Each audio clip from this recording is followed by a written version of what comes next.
everybody. This is City Scrapper. Thank you so much for joining me today. Today, I'm going to be sharing a way that I use washi tape on my scrapbooking page backgrounds.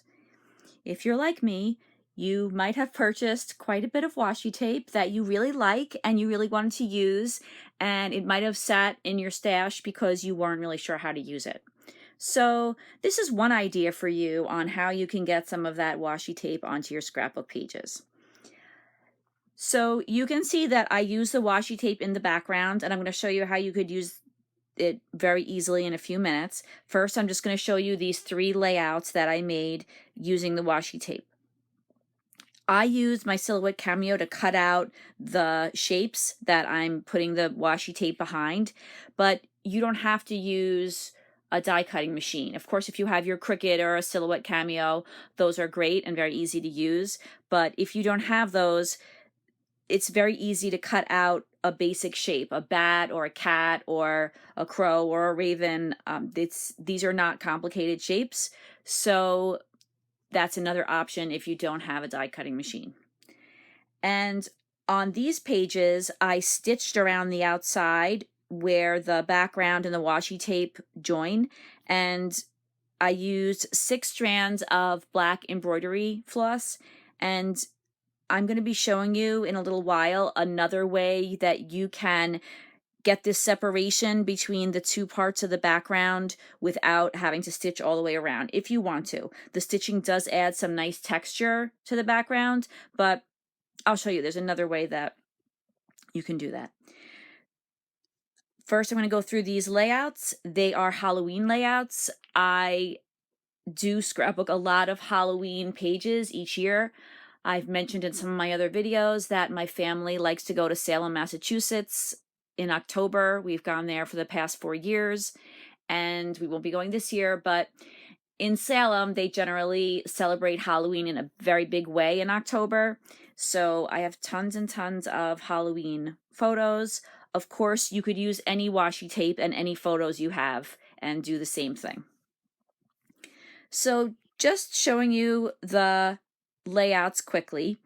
This layout was made using the washi tape, and then I cut these spider webs out of gold paper, and I used a die that I had in my stash, and I also used some black photo corners from Recollections, a thicker that said Halloween, and just a couple of other little embellishments. For this layout, I used some mixed media like I did in the other one, and some white splatters. I see some texture paste and white splatters on top of some mists. And I had this key in my stash, and you could see a bunch of little touches, some bats, and here's a little sticker. And I also used these extremely old leather, faux leather letters, and I believe this is a Recollections title.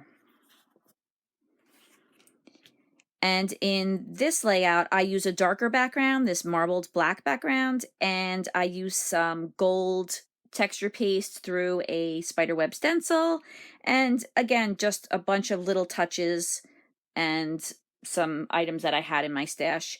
And I also use these gold enamel dots in 3 different places. So now I'm going to be showing you how you could do this very quickly and easily. You're going to need a piece of white cardstock. You need your cut out images. I cut this out of a piece of Prima paper. It's called Garden Fable Collection Lover Mementos. Clearly it's not a Halloween themed piece of paper, but I thought it would look cool with Halloween.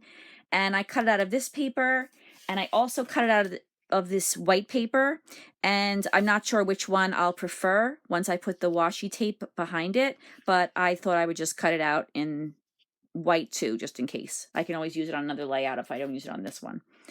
And earlier I was talking about how it's nice to have a separation between the washi tape and the background. So I also cut this black piece of paper out, and this kind of takes the place of the stitching.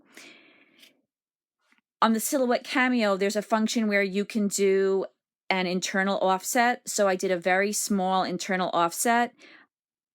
If you want to, though, you could still stitch around the outside. Or you could make the contrast between the washi tape and the background enough that you really don't need this black border. But that's just something that I like. So the first thing that, let me use this one since you could see it better. The first thing that you would want to do is grab a pencil and just trace around the inside of your image. And the pencil lines don't have to be perfect. This is just a little bit of a guide for where to put my washi tape. And since I'm not going to be super exact with where I put my washi tape, just going to make sure that it goes past these lines. It's okay if the pencil lines aren't perfect. And for this page, I picked out washi tape that was more on the neutral side. For Halloween, I have a lot of purple and orange and green tapes, right? Halloween always comes in some of those colors. And instead of using those colors, I'm going to be using more neutral colors. And I'll just move those tapes over. So on the layouts that I showed you, the washi tape was straight. I think I'm going to make it at an angle because these bats are at an angle. I feel that it always adds a nice bit of interest to add an angle anyway, and it's definitely an option for any time that you're doing this technique to use different angles with the washi tape.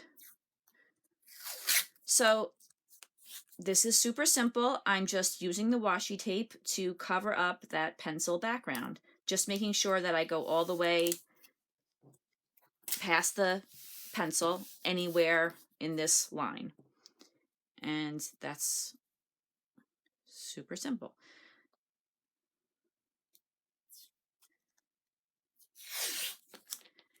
If the washi tape isn't super sticky, I think I'm going to put a thin one here. Let's see if I have a thin one somewhere.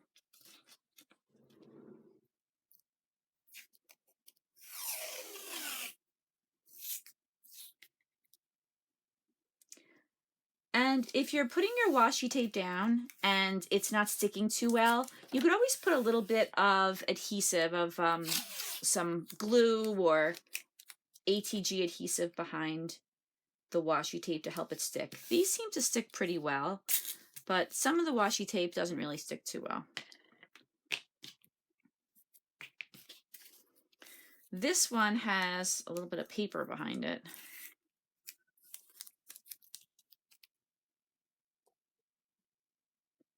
And luckily that was really easy to peel off. I feel like sometimes those aren't so super easy to peel off. Although it's stuck to my finger.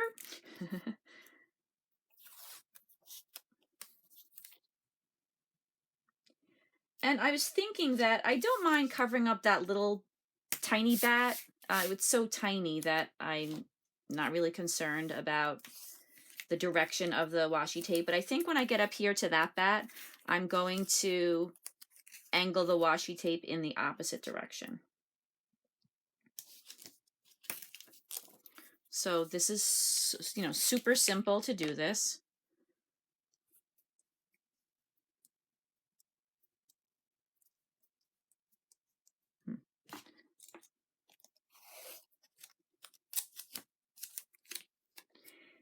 There are touches of orange in here. I did look for washi tape that wasn't,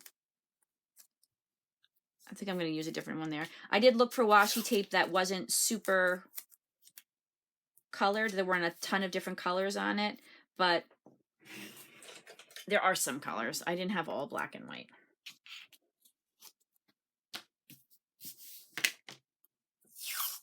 And I like to vary the really dark with the light. I feel like that looks nice. So you could appreciate each washi tape if the amount of contrast is different between washi tapes that are right next to each other. And I just need one more. Do this one.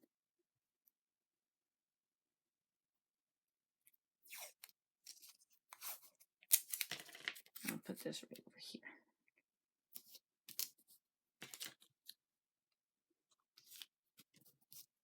Okay, so now I'm going to try my cutout over the washi tape. And I think that looks pretty good, but I don't think there's enough of separation. I want to try that black piece of paper behind it. And I feel like that makes a big difference.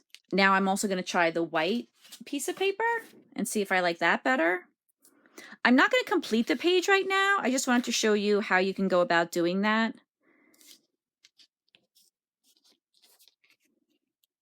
And you can see that looks good too. It's really just personal preference. I'm looking at that. I like the way that looks very clean and it's very clear where the bats are. And then here it's not quite as clear, but the more I look at it, the more I like this one too. So I'll have to decide which one I'm going to make into a page, but I hope that something that I showed you today inspires you to make a scrapbooking page. Thank you so much for joining me. Thank you to my current subscribers, and if you're not a subscriber, I hope you'll consider subscribing. I hope everybody has a fantastic day, and I hope you'll give me a thumbs up. Take care, everybody. Bye-bye.